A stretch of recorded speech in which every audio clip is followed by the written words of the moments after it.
Halo teman-teman investor Binata Sekuritas, kembali lagi dengan saya Revita. Hari ini saya akan kembali menyampaikan mengenai highlight singkat Antam untuk pertimbangan investasi teman-teman semua.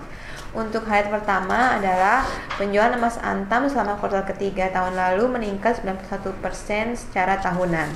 Pada kuartal ketiga tahun lalu, volume penjualan emas Antam meningkat 81% terhadap kuartal kedua tahun lalu, menjadi 12.462 kg. Total penjualan emas Antam tersebut adalah sebesar 11,25 triliun atau 75% dari total penjualan bersih Antam selama kuartal ketiga tahun lalu. Sementara volume produksi emas naik sebesar 294 kg atau turun minus 3,3% terhadap kuartal kedua tahun lalu, atau meningkat 91% dibandingkan kuartal ketiga tahun 2021. Pemulihan pertumbuhan ekonomi dan melemahnya permintaan dolar Amerika sebagai safe haven menyebabkan peningkatan konsumsi emas domestik meningkat. Kami percaya strategi ini akan berlanjut pada tahun ini dengan peningkatan penjualan online melalui Tokopedia, Shopee, dan TikTok Shop di samping website penjualan online official yang sudah ada. Untuk slide kedua adalah Antam akan terus meningkatkan pertumbuhan produksinya.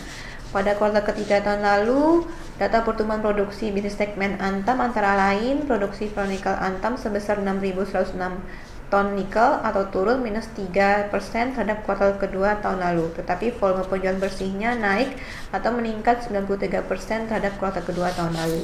Produksi biji nikel Antam sebesar 1,82 juta wet metric ton dengan volume penjualan sebesar 1,713 juta wet metric ton.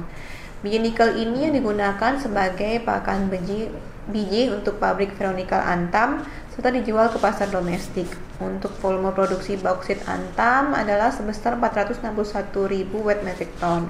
Bauksit ini yang akan digunakan sebagai sumber bahan material biji untuk produksi alumina yang dijual ke pelanggan pihak ketiga.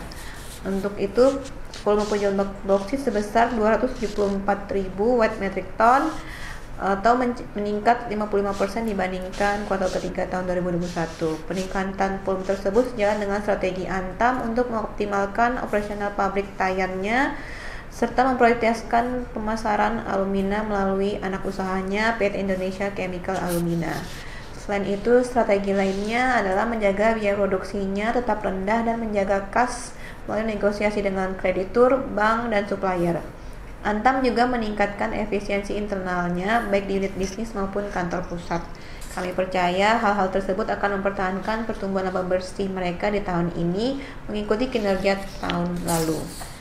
Untuk valuasi Antam, kami menyesuaikan penilaian kami berdasarkan hasil audit kuartal ketiga tahun lalu, berdasarkan valuasi enterprise value per EBITDA yang memiliki target 1 tahun sebesar 3.100 per saham atau diperdagangkan pada PI 23 kali atau enterprise value per EBITDA-nya 14 kali. Dengan kenaikan lebih dari 30%, kami mempertahankan rekomendasi untuk saham Antam adalah buy.